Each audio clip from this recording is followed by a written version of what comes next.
5, 6, 7, 8.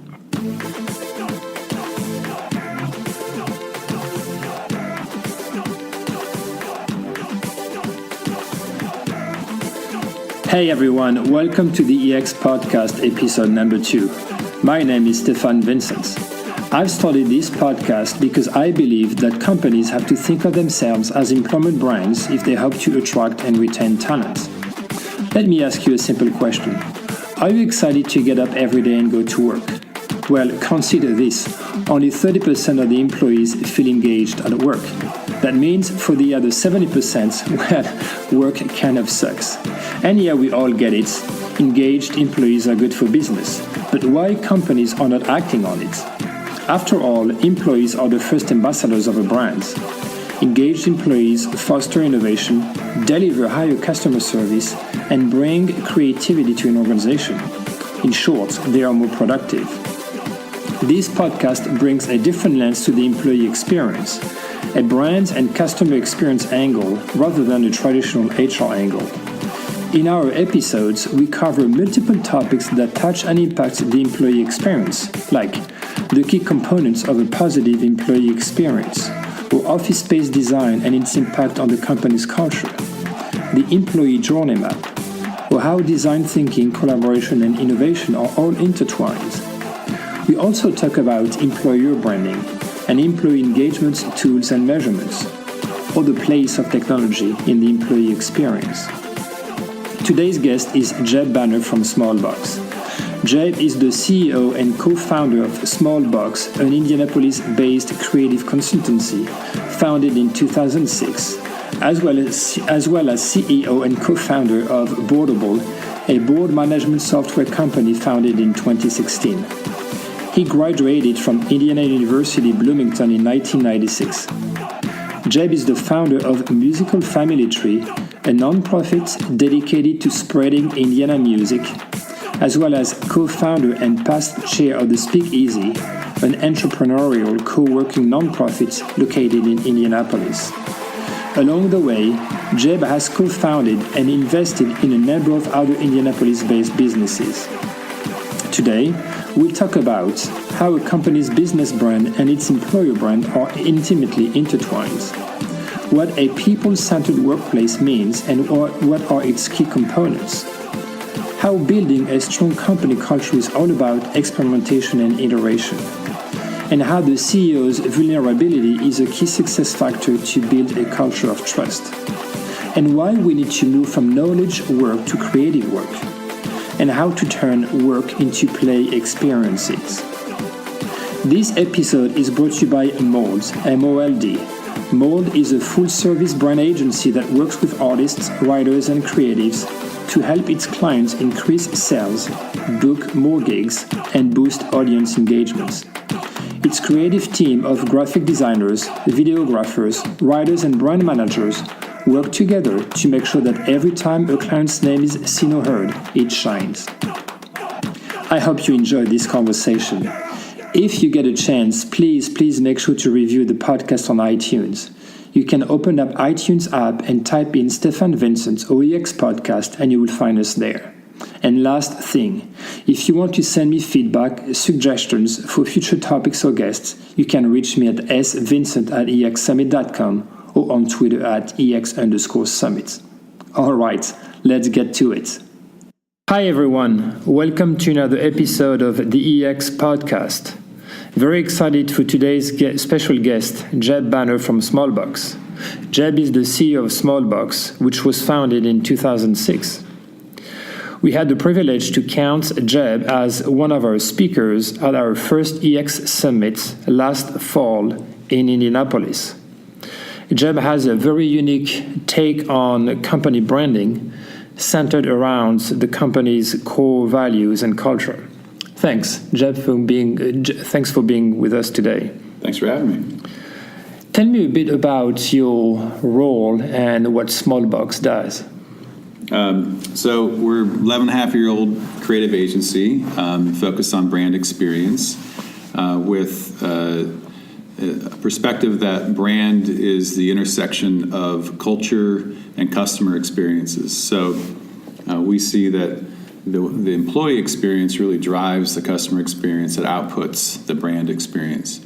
And that really came to us from working with so many different organizations over the years, just having that window into those businesses, obviously being consumers and customers ourselves, but then recognizing that part of our special sauce as a company, what our clients told us was that they loved working with us because they loved our people, and our people were so passionate and energized about what we're doing. And of course, you can't get that unless you're investing in your people and making sure that they have the tools and the opportunities necessary to grow and to be to thrive, if you will. So we really started to see that connection between HR and marketing, between culture and brand, and we work more and more with our clients for them to look at that and say, how do we align our organization in a way that the external message and the internal message is synchronized, different audiences, but that still has that same foundation of values, the same positioning in terms of our brand. In your opinion, is it, obviously the two are connected, but should companies treat them separately, meaning the employer brands and the business brand, or are they really just one main brand with different audiences? Well, anytime you have an audience, you want to, if you think about, looking at the journey map of that audience, is that they have different touch points. They require their own types of communication. I do think they need to be treated separately.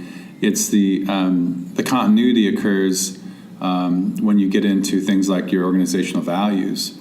If you value authenticity as an organization, then you need to be looking for that behavior internally, and you need to be exhibiting that in your marketing and messaging. If you have inconsistencies there, then that's going to obviously ring hollow with your employees and your customers. Say, we're authentic, it's like, well, you're out there selling stuff that's pretty cheaply made, and you're acting like it's premium. Yeah. No, it's not resonating, and that undermines the employee experience and the trust that they have in your the product that they're building and selling. So I think there needs to be continuity and consistency, but they are different experiences, and they have to be designed as unique experiences. What does the employee experience mean to you? I've spent a lot of time trying to unpack this, and part of the talk that I give and will give in Cincinnati, I've really come down to 4 elements. And I think that if you look at the employee experience across these 4 elements, ingredients really, every employee needs to be nourished in these 4 different ways. And the first one is really speaking to them as a person, their well-being. How are they, as a human being taken care of? That's their physical, spiritual, mental well-being. It could speak to lighting. It could speak to seating. It could speak to flexibility of being able to work from home, whatever it might be.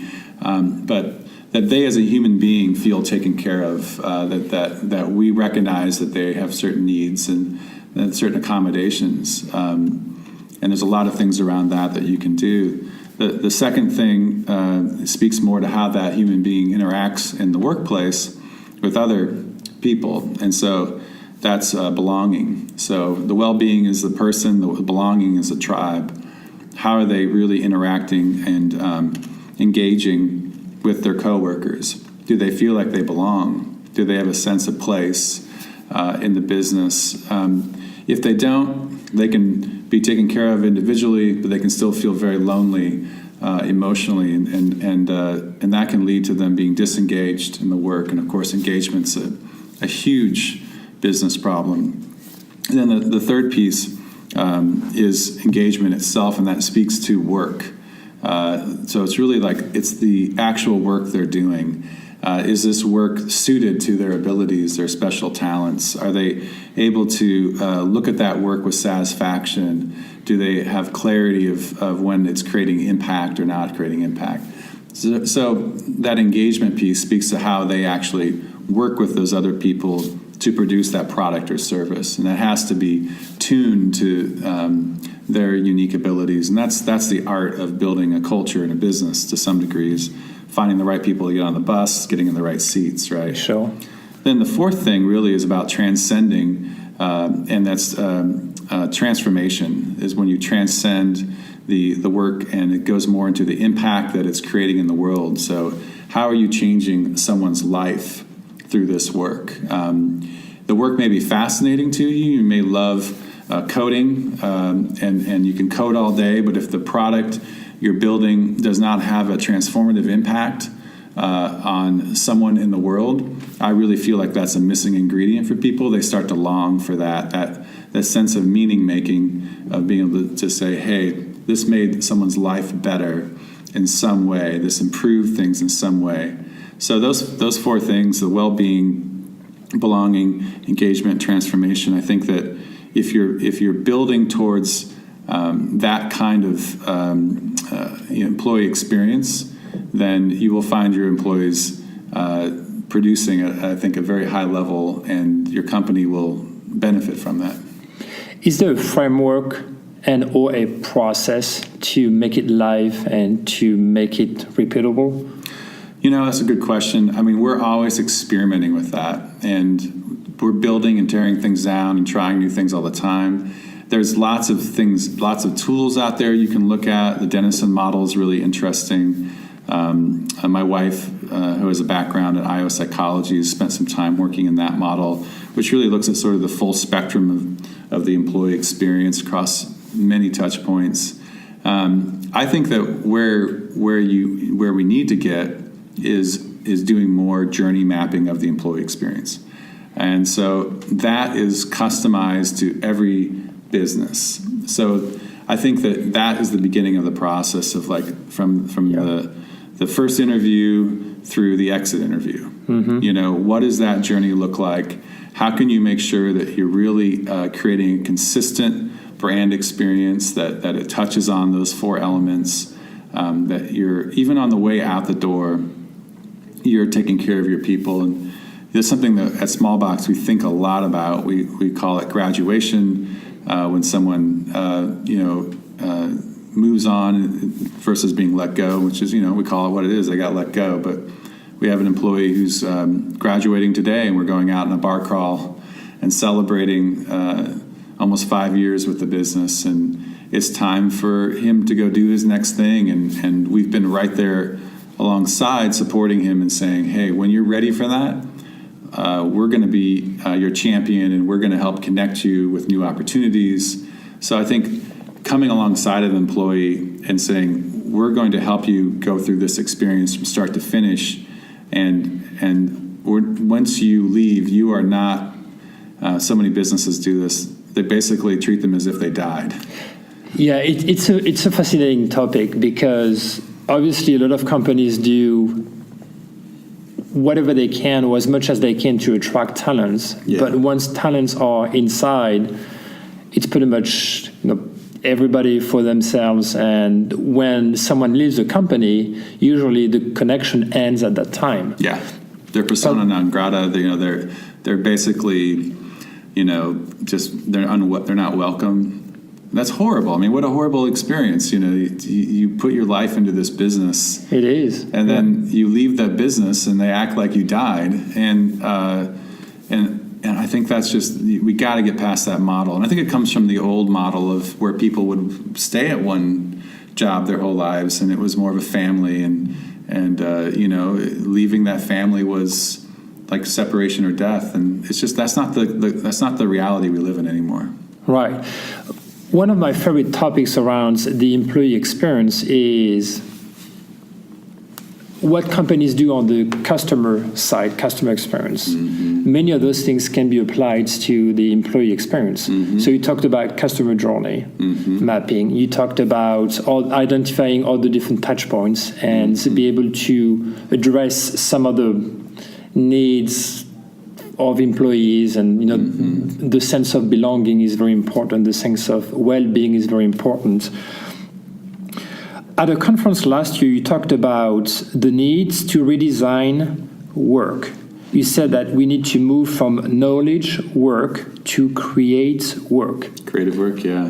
What do you mean by these statements? Well, I think that if you look at the history of work very briefly, it was initially just hunting, right? And then we got into farming, and then we got into industry, where human beings essentially were very, and still the case, all these forms still exist, of course, were very good machines that could come into this more rudimentary machine, which might be a mill or a press or whatever it might be, and operate that machine very efficiently in a way that then did the work of 3 or 4 people, right?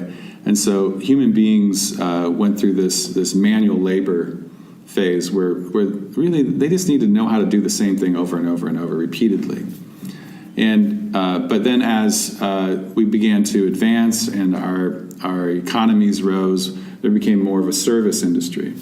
And the service industries, attorneys, accountants, etc., consultants,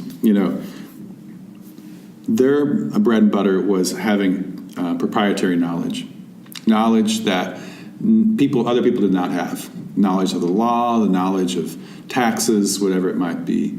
And there still is a great need for those knowledge workers. But with the advent of the internet and of Google trying to basically make all knowledge available, you now have people that can get to a surprisingly deep level of mastery on subjects that before would have been very elusive. So like I used to be in the antique business, and so I ran an auction house, and the thing that you really had when I entered that business was what you knew. Your ability to walk into an antique mall or to an estate sale and see that vase over there and know that it was a $2,000 vase for $20 was how you made your living. Okay. And soon eBay came along and the internet came along. So by the end of the 90s, it was being completely transformed that anybody could look at that vase and with a couple clicks know what it was worth.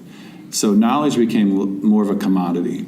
It's been commoditized. Not entirely. There's still lawyers out there for a reason. And of course, what we're seeing is the real value becomes how you use knowledge. And that gets to creativity. So in my opinion, the future belongs to the people that can make sense of the data, who can make sense of the experience, who can design. The future belongs to designers, more so than programmers. I think programmers are programming themselves out of jobs as they go, and there'll always be the need for people to program. But I think the greater demand will be more on the art side of how do I solve these problems? How do I bring these things together in a way that creates a new experience which changes people's lives? Not how do I stand at a press and pull the lever all day, right? Or how I master 10 law books, but how do I take that kind of knowledge and use it in new creative ways? That's the premium employee service. So you talked about the employees of the future, probably even on the present, designers. Yes. And designers not just to be able to take a pencil and exactly design thinkers. Design thinkers, right? People that can think and solve, who can use different creative methodologies to get perspectives and to facilitate outcomes that would not have existed without their involvement. So when you look for new talents, let's say that you have someone to replace or you just create a new position, what kind of profiles or backgrounds are you looking for? Because we just talked about being a design thinker. What background do you need to have to be a design thinker, to be considered to be a design thinker? Well, there is actual training in it now, and we look for people that it's good to have some actual design background in terms of visual design, because a lot of the same methodologies used to create, say, a website are very similar to solve a employee experience problem. You're starting with empathizing. You're just called discovery, right? You're seeing what's happening out there. You're synthesizing all the data. You're noticing trends.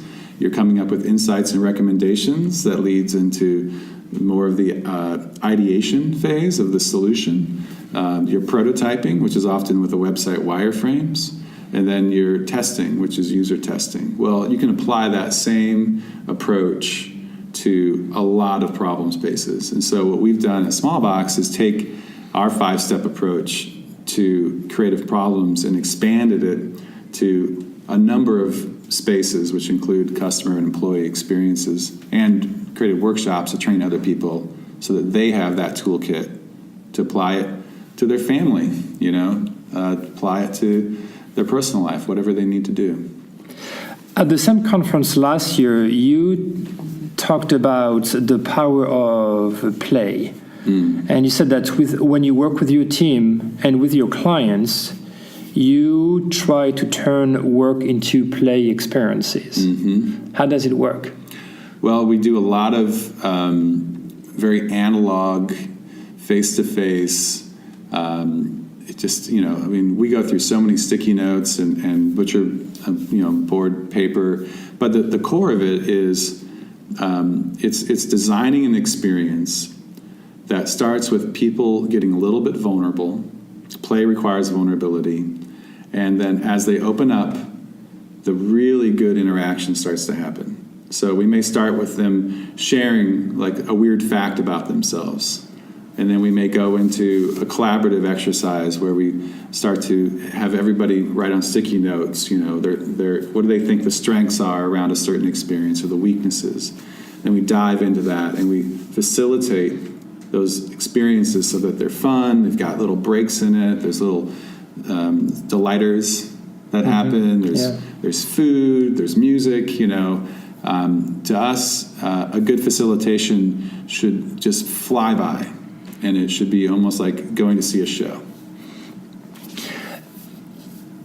You've been involved in many startups. Do you see a common trend in building a inclusive and dynamic company culture? Or is it very different from one company to another, especially in the genesis of the company? I think that the heart of every ones I've seen and been around, the successful ones, the CEO is accessible, is listening, and clearly cares about their employees. And that sounds really simple, but they when they walk around the office, they're engaged, they're not remote. They're present, they're vulnerable, they are willing to share their struggles, they make it safe for other people to share their challenges. So the CEOs in my mind that I'm thinking of, and we were talking about Max Yoder earlier, love that guy. We get together once or twice a year and talk, and just so impressed by his humility and his strength. And I know a lot of people like that in the startup community who are just like, hey, I'm learning. I know that I'm in this role for a reason, but I'm still learning and I need help. I need to soak up as much wisdom as I can. So they have a beginner's mindset, which is hard. As a CEO, you have this pressure to have it figured out. And to have a beginner's mindset is challenging. But I think with startups, you have more of that because it's more acceptable. When you get into these bigger corporations, you get leaders that just are behind that ivory wall, and they don't have that beginner's mindset, and people are intimidated by them, and it's understandable. It's a positional power thing, positional authority. But I think that the best ones, you see those attributes pretty clear. So talking about larger corporations, what, in your mind, is the employee experience should be driven by HR or by another department or division within a large corporation? I mean, HR should certainly have a key role in it. Hopefully HR is not like stuffed under finances, which is so often is, which is the wrong place. It should be right there at the table with finances and, anything else that it's in the company, in terms of production or sales, marketing. But, the CEO absolutely is the keeper of the culture. You cannot delegate culture. You cannot say, hey, VP of HR, culture is your problem. Now, or your job. It's like, yes, that person may be there to enable and empower, but if what you are doing as a CEO is not synchronized with the experience that you are broadcasting to the company, they'll call bullshit really quickly, and you just, it's worse. It's better for you not to even broadcast that this is the employee experience you're trying to create than to put something out there that's fake, And I've struggled with that because, you are going to put out things that aren't perfect, and you are going to sometimes be inconsistent, and so it's frustrating when people call you on it. You're like, oh, like, dang it, I did it again. And I've experienced that quite a bit. But it's good to have a culture where people are empowered to at least hold you accountable. How do you frame that? Is it there to be honest about yourself and being vulnerable about what employees could tell you and how they feel about it? There's a few things to it. You have to actively make it safe for people to bring you that feedback. And one of the ways you do that is you are very quick to confess to your failings and shortcomings. So if you create this look of in sort of perfection or, impermeability, it's like it's going to make people very intimidated and unwilling to come to you with things they're struggling with that you may be impacting your behavior. Another thing is just a really good fundamental, and I just went through it recently. I'm in the middle of it in terms of like reporting out to the team, but annual 360. I mean, I've been doing those for, I think, 5 years, and they are really good. I mean, they can be a little brutal because it's very specific feedback. But it ends up driving my agenda for the year. It's like, all right, one of the things I heard this time is I need to be a better listener. I think I'm a good listener, but no, I'm not. I'm still hearing what I want to hear. And it's critical for me to know that, like super critical. And if I don't fix that, then I'm not being the leader I aspire to be. Is it once a year thing, or is it several times every quarter, whatever it is? Once a year for me. We've done other feedback sessions, and then I'll do one-on-ones with employees, and I'll ask questions like, what can I do better? How am I getting in your way? What's frustrating about your job? What energizes you? What drains you? I just actually, the meeting I had before this was with an employee. It's like, how can I clarify anything that's fuzzy in the business? Here's my vision for my role. Here's my vision for your role. Here's the business. Just making yourself accessible. I don't always succeed in getting to everybody at the right time, but I think that people do know that I'm always willing to take that walk or have that conversation and listen to what they have to say. I think that I still am intimidating to some people, or so I've been told. But, that's probably just because I have that kind of personality where I seem like I know what I'm talking about a lot. And so people are like, well, he wouldn't want to hear this idea or whatever it might be. And I just, no, I don't want that. But, it's like, it's one of the paradoxes of leadership, Yeah. You have to look like, you have to come across as being confident. You also have you have to be vulnerable and be open to feedback. And that's really a hard balance. I struggle with that a lot. There's a lot of buzz around the employee engagement. Yeah. One of the main challenges is how to measure it. Yeah. Do you have a way to measure engagement within your employees? I think the best thing we've seen out there is the employee net promoter score. It's just real basic. It's similar to the net promoter score. How likely would you recommend someone else to work here? If you give a low score, why wouldn't you? That's one we've done. I think that's a good benchmark. I think that there's a lot of other ones out there. Know your company is another one. Amplify is working on some stuff that I think gets towards that. I think it's a really tough nut to crack because employees intrinsically do not trust those kinds of surveys, especially in a dysfunctional culture. They assume they're being tracked. They assume that even if it's anonymous, it's not really anonymous. They don't engage in it. It's hard, right? It is. So, it's like, how do you really get clean data in those situations? Do you know? No, I don't. You don't? I don't have a magic bullet for that.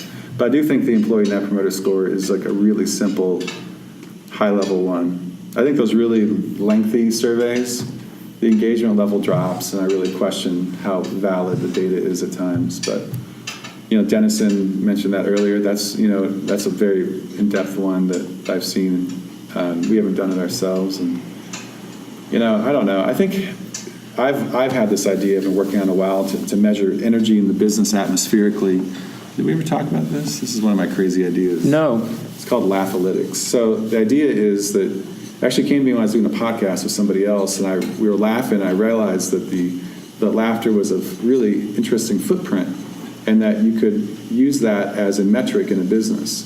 So we built out a prototype where we built a machine learning algorithm on the back end to measure how much laughter was occurring in a certain period of time. Because I feel like laughter is one of those things that really speaks to employee engagement. Because if you can look at it and say, are people willing to be vulnerable and laughter, you have to be focused. You can't be distracted during it. It speaks to a sense of well-being and belonging too. So the idea of measuring laughter is something I've thought about, which is more atmospheric. And that's just, one idea that's out there. But I think it's a nut that still hasn't been fully cracked. How would you implement it?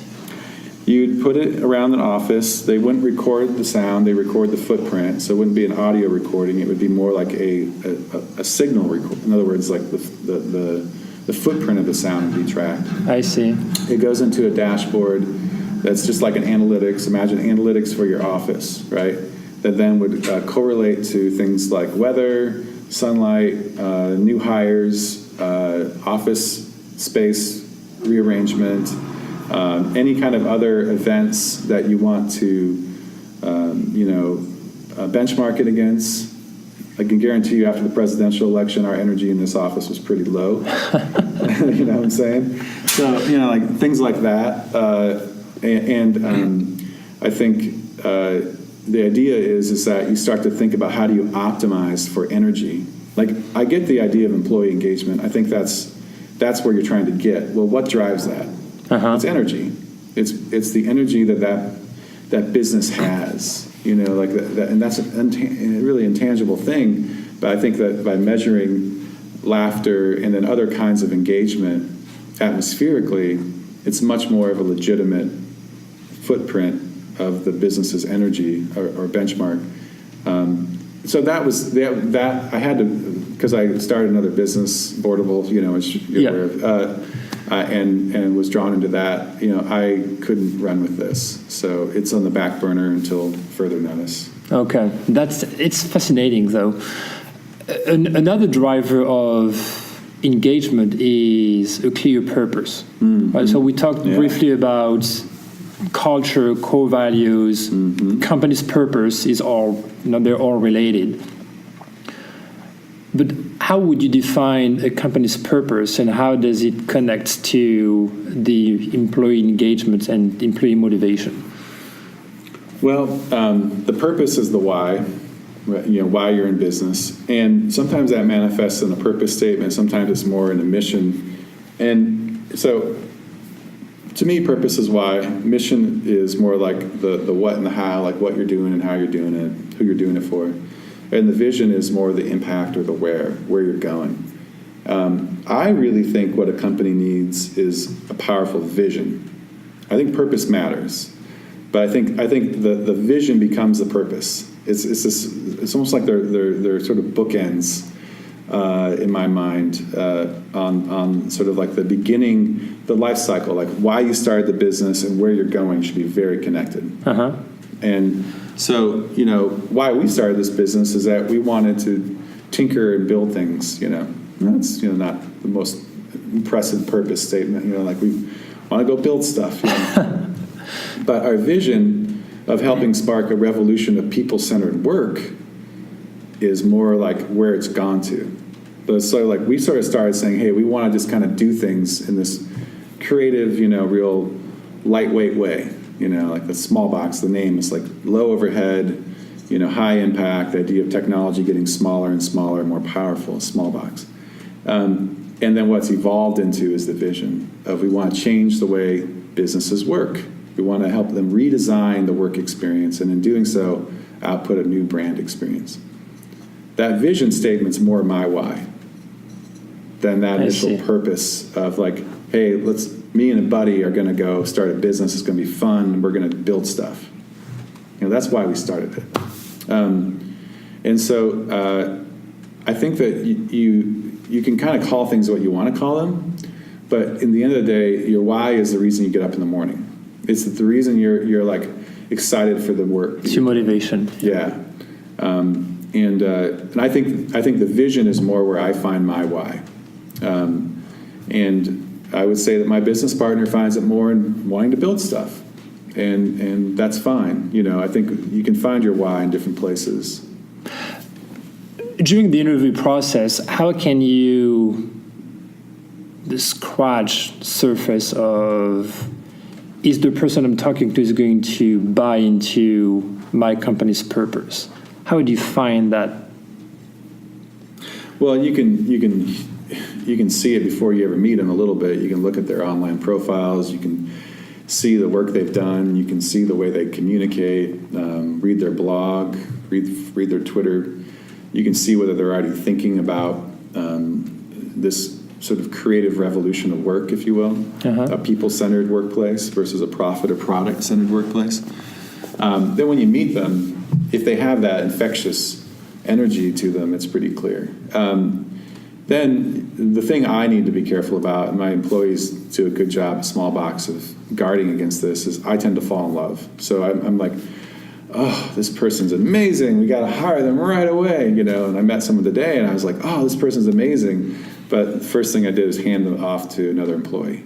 Say, I need somebody else to look at this person without my bias, because I had a conversation that got me really excited. And I've seen businesses like get killed by that, where people are getting hired without any real clear role just because they had a conversation with the CEO, and the CEO got so excited, and now they've got a job, and nobody knows what to do with them. It's a very, very qualified person in a different role in a different business, but in this business, it's not right. So you have to be very careful about that. So there's a process to how we hire. There's numerous steps. We're very careful about it. We don't always get it right, which is hard and painful on both sides. And it's all about making sure that we're getting that right cultural fit, that they have the right abilities for the job, and that they have real drive. Like, they got to want it. They can be good at what they do and have a good cultural fit, but not want it, and that's a real problem. We talked at the beginning of the recording about customer journey. And one big question I have is, why do companies treat all the employees as the same bunch, right? While employees have their different stages in their careers, they may have different aspirations, different motivations, different needs, expectations. They may work in different departments. Someone in HR might not have the same expectations or needs than someone in sales or on the production line. So the question is, why, or should we treat employees as the same, or should we sort of segment employees as we segment customers or consumers? I think you should, but it depends on how big your company is. It's everything is scale, right? So if you've got one afternoon to devote to journey mapping the employee experience, you might create one persona, and you might map that persona, and that might do just fine to get you going. If you are at a 1,000-person company and you've got people that work like off-site, you got people that work on-site, you got people that are new, you got people that are veterans, you might want to create 3 or 4 personas and go deeper into it. In fact, you kind of have to, right? Because it's just not the same experience. So it's all about scale and fit. But, just with the customer, you wouldn't create one persona unless you were really, it was that simple of a business. And I talked to a business yesterday. They sell to one specific niche industry, and their buyers are pretty uniformly the same. They have one persona. That's great. You're super focused. You got it. But that's pretty unusual. It is. So before we conclude this episode, I like to ask personal questions to our guests just to try to get to know them a bit more intimately. So I know that typically you take a few weeks off every year to withdraw, you get completely disconnected from online. What's the purpose of it?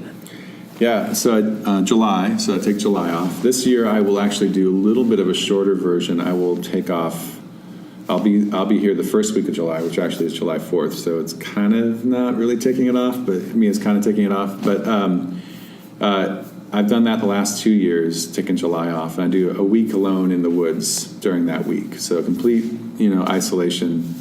I write and record a lot of music that week. I get to be an artist, which I think is really critical on a spiritual level for me as a person to not lose touch of that artist side of my life. But, getting away from the social media, emails, screens, the calendar, one of the things I think about is what's my default work state when I'm not controlled by my calendar and email. And it turns out I'm like really productive, but not in the same way. Like, I'm really productive at making art or music or working on my house or visiting and spending time with people. Like, I'm not lazy. Like, I kind of wanted to see if I was lazy, because my mind, I was thinking, I'm really a lazy person that just happens to find himself in the middle of all these things. That was my sort of theory. Is like, let's see how lazy I really am. And I was like, okay, I'm not lazy. Like, okay, that's good to know. But that was the first year, and I just kept coming back with both those years with just new energy for the business and for my life, and feeling more reconnected to myself and to my family. And my family's off in July. It's just businesses tend to be a little slower then anyway. It just feels European. I don't feel like it's anything that crazy, but around here, taking off a month a year is quite unusual. It's quite unusual, but it's not really that unusual. And I'm not really trying to get to the top of any mountain. I'm trying to have a meaningful life. So if I can do that by taking a month off once a year, then why not? And I know that you're also a vinyl record collector. Correct. And you have, how many records do you have? Not sure exactly, but my main collection about 3,000. 3,000. Could you name your favorite record of all? My number one, God, it's a tough one. Number one favorite record of all. Gosh, there's so many that I love. I love Big Star, a band from the early 70s out of Memphis that was kind of, nobody really paid attention at the time. And they put out 3 records, and their second record, Radio City, I love that record, and I got an original sealed copy not long ago, and then opened it up and played it, and it sounds amazing. It's just one of those records that every time you hear it, it sounds like even though I didn't get into it until I was later, it reminds me of being like a teenager almost. Like, it's got that pristine It's just chimey pop sound to it. Just great record. So I would say that if I was running out of the house, I'd grab that. I may grab my original pressing of Giant Steps by John Coltrane, because that is just hands down one of my favorite records. And I finally got a original mono pressing of that after about 10 years of looking. And that record is pretty special. And I've listened to that album probably 1,000 times. So, How old is your record player? I have a few, as you might expect. So I've got 3 in the house, and my main system is a Sondek transcription deck, and it is probably 80s, maybe like 70s. That's really cool. Thanks. It's fun. It's a meaningful hobby, and it kind of like it's a fun thing, because unlike some other hobbies where you kind of can't consume the art over and over, it's like you can consume it over and over. Once you go to a play, the play's over, and you know what I'm saying? Like, records you can play, and you can share them with people. And my next nonprofit that I'm working on, it's still early, but I'm working on it right now, is a vinyl lending library. So a lending library for people to go and take records out. And I want to have locations all over the world once it really blows up. And then people can donate records to it and then charge a membership fee. But it's a way for people to go and have access to really good records that they wouldn't find normally, and then get turned on to new music and have that discovery experience, I think, so unique to vinyl. It's a very unique experience. The sound is like nothing else. Yeah, definitely. It's completely different from digital. It doesn't sound like digital. I mean, it doesn't sound like radically different, but you listen to it a while, you're like, hey, this is a different sound. Yeah. And it's a little bit more human sounding than the little bit of harshness of digital can get to you after a while. So last question, that's still related to those records. How do you keep track of those 3,000 records? They're alphabetized. I've got about a third of them or so on a site called Discogs, which allows you to inventory things. I just kind of, after a while, I just kind of gave up, so I was tired of doing it. And then the Vinyl Lending Library has its own inventory system that I'm building. I need to eventually pair up with a programmer to really build a product around it. Great.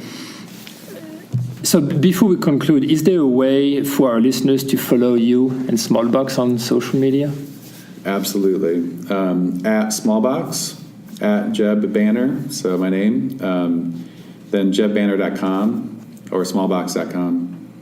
All right. Well, thank you so much, Jeb. I appreciate your time today. Thank you. Enjoyed talking. Hey, everyone. Thanks for tuning in to the EX Podcast. If you want to learn more, you can visit our website at exsummits.com to find out when our next events are. You can also find my manifesto on business to employee or B2E branding at b2ebranding.co.